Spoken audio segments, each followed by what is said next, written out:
I've come to a music studio in Roppongi, Tokyo to meet the person we're featuring this time. Let's go find out who that person is.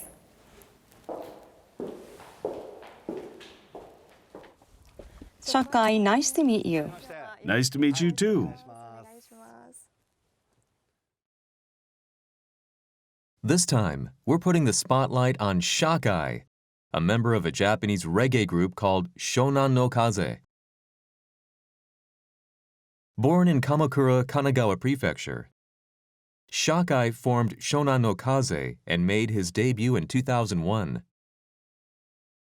The group drew crowds, especially among the younger generation. In recent years, he has expanded his reach by writing songs for other artists. It's great to talk with you. The pleasure's mine. Shakai, you've been called a walk-in power spot. How did that start? It all started after a very famous fortune teller in Japan told me that. The fortune teller has read the fortunes of tens of thousands of people and said I was blessed with very strong luck, giving me that name. That was the beginning. And that's when you started uploading pictures on Instagram of you visiting shrines. That's right. So I do have a lot of fears about being called that, and I didn't quite feel I was worthy enough a person. That's why I decided I had to be someone who could be recognized as worthy of that name. So I changed my own lifestyle quite a bit. And as part of that, I started visiting shrines. Shakai tours more than 100 shrines every year, many of which are steeped in lore. He shows his travels to his many followers through social media.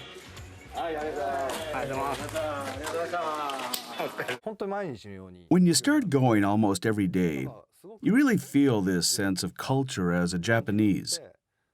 Young people nowadays, and those in my generation, don't think about that much. Many people don't look toward Japan. It's important to have love for one's hometown, to care about where you grew up. Another point is that Japanese people need to re-acknowledge that they're Japanese and properly understand what's good and what's not. Doing that is ultimately part of the process of self-acknowledgement, and you can learn to love yourself and proudly express who you are. It's something that I've always wanted to do. Once I started doing this as a way of encouraging others, thankfully, I've been able to reach a lot of people. I heard you're a descendant of a well-known samurai family. Yes, my family was quite strict above all else. There were samurai armor and swords in the house. That was the kind of family I grew up in. Without knowing it, I was instilled with the importance of living proudly. One phrase I remember my father constantly repeating to me was, "A samurai pretends he has eaten well when he has no food." It means that even when suffering or poor, a samurai always has to have a toothpick in his mouth to pretend that his stomach is full. From when you were little. He really told me that. But when you're a kid, you hate being lectured like that, right? I rebelled, and in my early teens, I got kicked out of a prestigious prep school I had been attending. I started going to a vocational school where I could get qualifications that didn't require a university or high school diploma. It was when I was there that I encountered music. A friend Shakai made at the school suggested he listen to hip-hop, which was how he started studying music. And when he was 20 years old, he learned about reggae and decided to sing himself. Was it something you could sing right away? I couldn't sing. It was totally impossible. So I wrote songs with friends, but they just sounded like Buddhist sutras, nothing at all like rap. Still, when you're young, you don't really care about what others think, wouldn't you say? So, sure, at times, I felt embarrassed singing in front of people, and there were also times when people praised me. And as I went through that, I became hooked. I know you faced many setbacks, and it took a long time to achieve the success you have now. What was it that helped you bounce back? I'm always getting back on my feet. Always? I'm actually quite mellow. How should I put this? There are moments when I get depressed, but I constantly think about what I need to do in order to make difficult situations not difficult.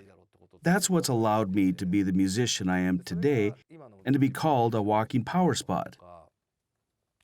It's something that I've always been doing as a musician, but everyone seems to have a completely different image of me.